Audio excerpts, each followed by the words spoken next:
भाई Mecca Medina Amarnath चाहे काशी धाम छुड़ानी हो, मक्का मदीना चाहे काशी धाम छुड़ानी हो, सिवा गुरु के और जगत में ना करनी पूजा पानी हो, ना करनी पूजा पानी।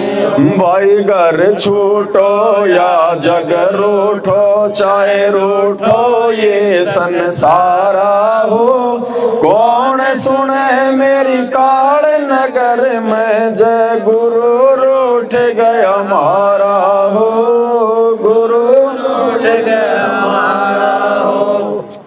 हमने किसी भी धाम पे नहीं जाना है, सबसे बड़ा धाम होता है अपने गुरुजी का धाम।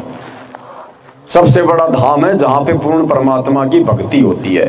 तो भगत के घर से बढ़कर और जहां उस भगत का सतगुरु बैठा है शरीर रूप में, उससे बढ़कर और दुनिया में कोई भी धाम। तो आज से पहले जितने भी धाम बने हुए हैं, बद्रीनाथ, केदारनाथ, नीलकंठ, अमरनाथ, श्यामजीर, हनुमानजीर, मेहंदीपुर, फलाना और दिखना, अब हमने कहीं भी धक्के नहीं खाने। जो गुरुजी ने बता दिया हमने वही भक्ति करनी है। अब किसी आदमी का किसी डॉक्टर के पास कोई इलाज चल रहा है, तो वो आदमी किसी और डॉक्टर से जाके उसका इलाज लेता है क्या? जब तक उसका इलाज चल रहा है वो किसी और की गोली दवाई, अगर किसी और की गोली दवाई ले ली या किसी के कोई कहने से अगर कोई फांकी वाकी मार ली, तो फिर शरीर में दिक्कत होनी शुरू हो जाएगी। तो जिस डॉक्टर से हमारा इलाज चल रहा है उसी डॉक्टर के हमने परहेज निभाने, उसी डॉक्टर की हमने गोली दवाई खानी है, तो ही हमारा रोग। तो जब हम गुरु की शरण में आ जाते हैं तो गुरु हमारे जन्म मरण का डॉक्टर है। ये रोग मिटाने का, जन्म और मरण का भयंकर रोग जो हमें लगा हुआ है। तो रामपाल जी भगवान की। तो अपने गुरु के अलावा हमने किसी की भी बातों में नहीं आना है। चाहे कोई फ्री का ट्रैक्टर करके क्यों ना ले जा रहा है कि चल वहां पे स्वामणी करके आ रहे हैं, आ जाओ शाम को आ जाएंगे। बोले भाई तू कर, तेरी स्वामणी कर, मन ने कोई लेना देना ना, बिल्कुल ही नहीं। अब नहीं भाई, बहुत धोखा खा लिया, अब धोखा नहीं खाएंगे।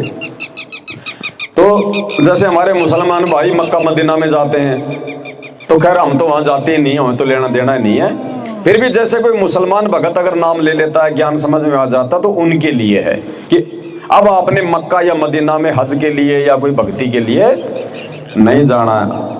अमरनाथ, केदारनाथ, बद्रीनाथ, हरिद्वार, मथुरा, काशी, बनारस, कहीं भी किसी भी धार्मिक स्थान पे अब हमने नहीं जाना, क्योंकि अब हमने देवों के देव महादेव मिल गए हैं। चाहे काशी धाम छुड़ानी हो, काशी, बनारस वगैरह, मथुरा, अयोध्या, जो मर्जी हो जाए। और काशी धाम यानी हमारे गुरु, छुड़ानी धाम यानी हमारे पूज्य गुरुदेव जी ने छुड़ानी से अपने मार्ग को जो है शुरू किया था।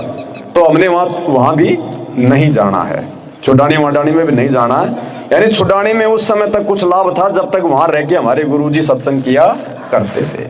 अब गुरुजी छुड़ानी में नहीं है तो फिर हमें क्या मिलेगा वहां पे, बताओ। अब कोई आदमी है भाई, कहीं कोई सत्संग है या कोई ब्याह शादी है और हलवाई उसने भट्ठी बना रखी है और वो जलेबी उतार रहा है, खीर उतार रहा है, लोग खा रहे हैं। तो जब तक वो हलवाई वहां है और वो भट्ठी चालू है तब तक तो लाडू मिलेगा, जलेबी मिलेगी, खीर मिलेगी। अब वो काम पूरा करके ब्याह शादी पूरी हो गई, वो भट्ठी उठी भी फोड़ दी, वो हलवाई भी कहीं और चला गया। अब कोई चले कि चल रहे वहां पे हलवाई था और भट्ठी थी, चल वहां पे खीर खा के आएंगे। अब ना वहां भट्ठी ना वो हलवाई, तो वहां खीर मिलेगी, लड्डू मिलेगी। तो जिस धाम पर आपका गुरु नहीं है उस धाम पर मत्था टेकने से आपको सिवाय नुकसान के और कुछ भी नहीं मिलेगा।